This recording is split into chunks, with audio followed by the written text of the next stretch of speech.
I think that we could all admit that our world is a pretty messed up place, right?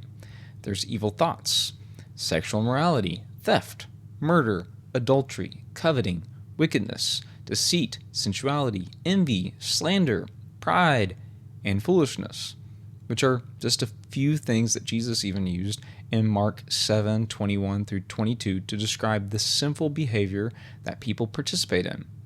And much of the biblical vocabulary might seem odd to modern ears when speaking of things like sin, iniquity, or transgression.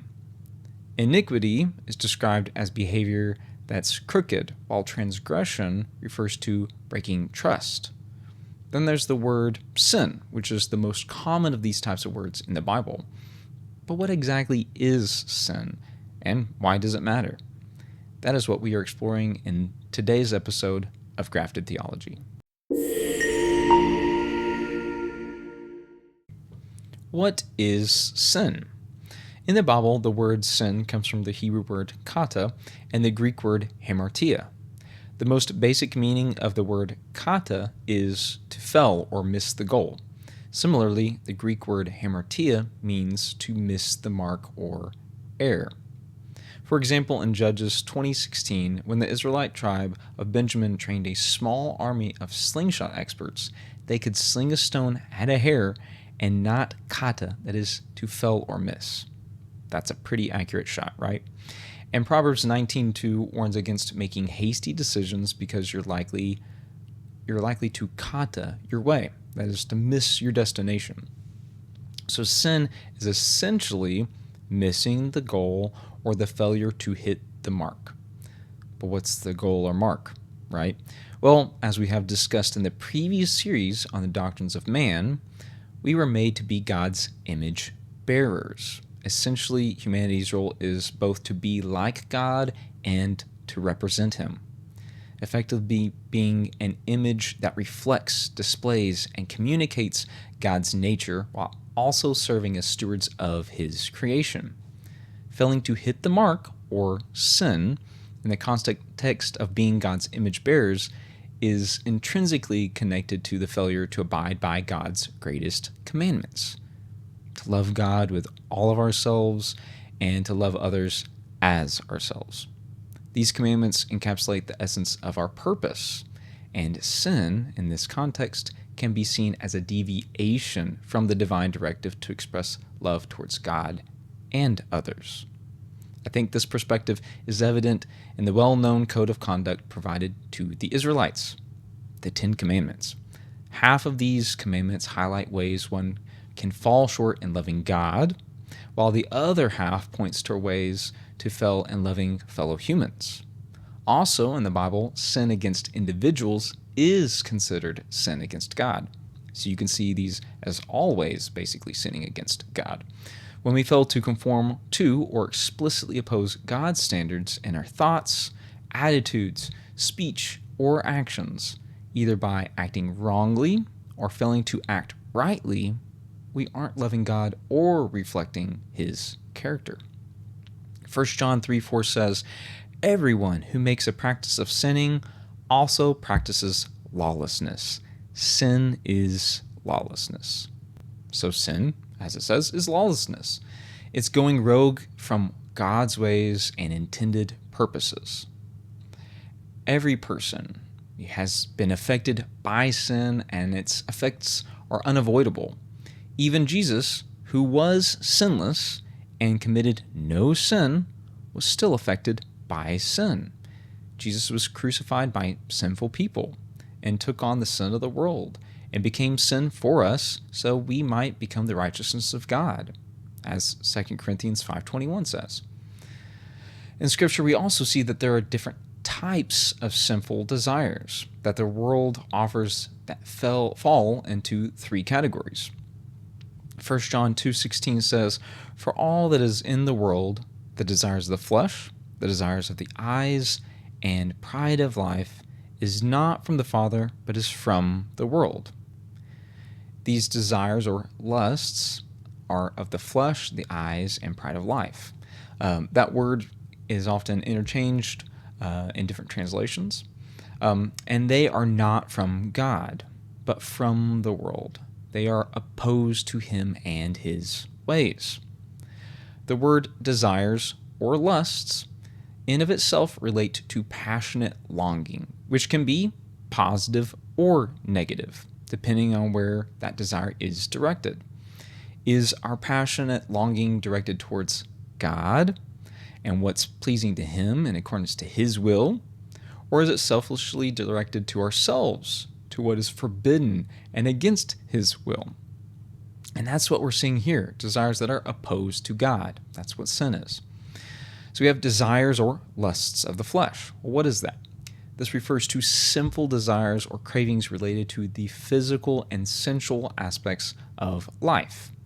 It encompasses indulgence in bodily pleasures, often in ways that go against God's moral or ethical standards, like sexual immoral activities or gluttony. Desires, lusts of the eyes. What are these? Well, this involves coveting or desiring things based on what one sees. It includes a longing for material possessions, wealth, and other visual temptations that may lead individuals away from righteous living. And then we have the pride of life. This pertains to an arrogant or self-centered attitude that places one's own accomplishments, status, or possessions above spiritual values and humility. It involves a boastful or egotistical mindset. Well, origin of sin. Where did this come from? Well, sin had its beginning with the once guardian cherub, Satan. He was discontented with his position, and he desired to be higher than God. And that was his downfall, the beginning of sin, as Isaiah 14:12-15 says. He then brought sin to the human race in the Garden of Eden, where he tempted Adam and Eve with the same enticement. You'll be like God.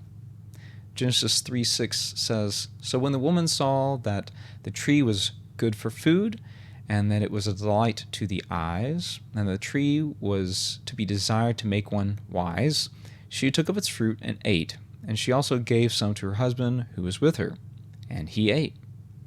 So we see the lusts of the flesh. Eve saw that the tree was good for food.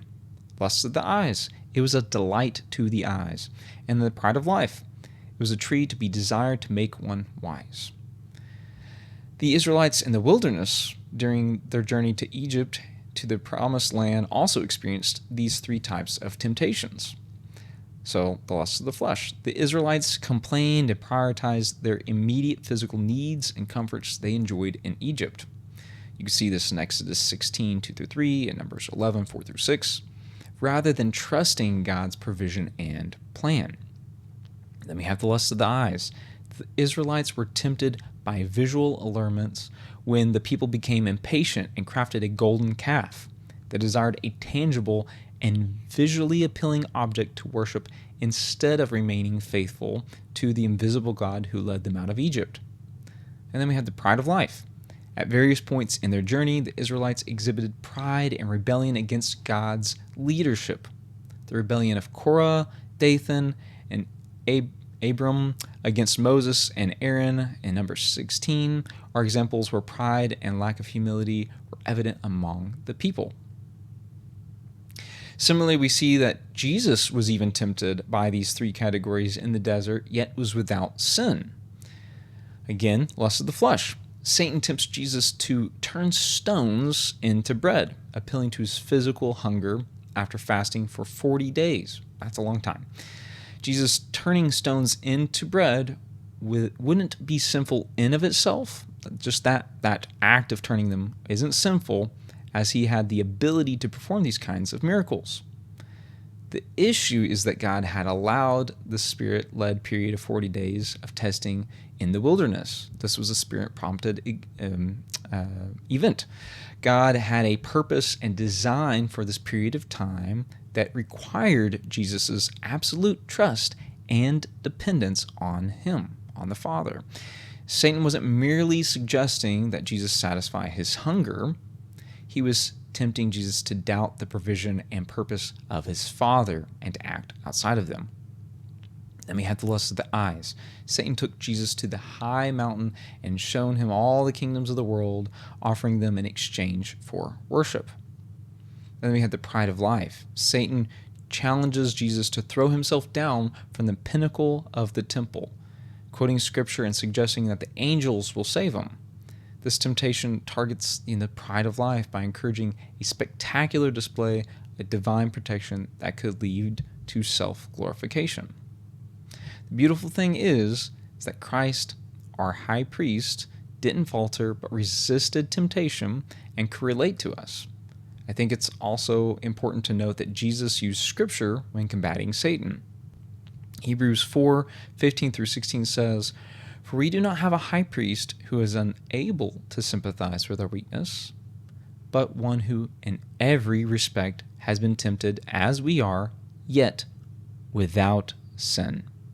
Let us then with confidence draw near to the throne of grace, that we may have mercy and find grace to help in time of need."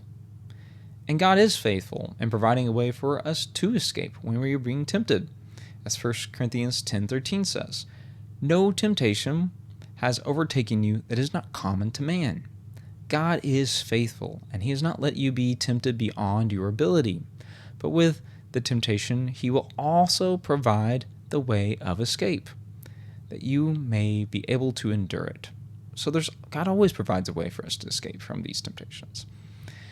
The Bible teaches that those who belong to Christ have crucified the flesh with its passions and desires, and have been set free from the power of sin. Believers are called to live by the Spirit, not by the flesh, and to set their minds on things above, not on earthly things. We are also instructed to resist the devil who prowls around like a roaring lion looking for someone to devour. God has provided a way for escape.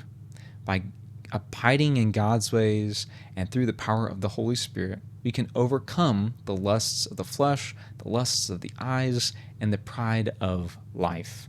And by abiding in God's ways, we can demonstrate our love for God and others, while also reflecting his character and living out our purpose as his image bearers. Well, I hope that you did find this episode to be a blessing and growing in your relationship with God. If you did, please like, comment, and subscribe. You can also follow me on Facebook or Twitter, X, and you can find all these links in the description below. And I will catch you in the next episode of Grafted Theology.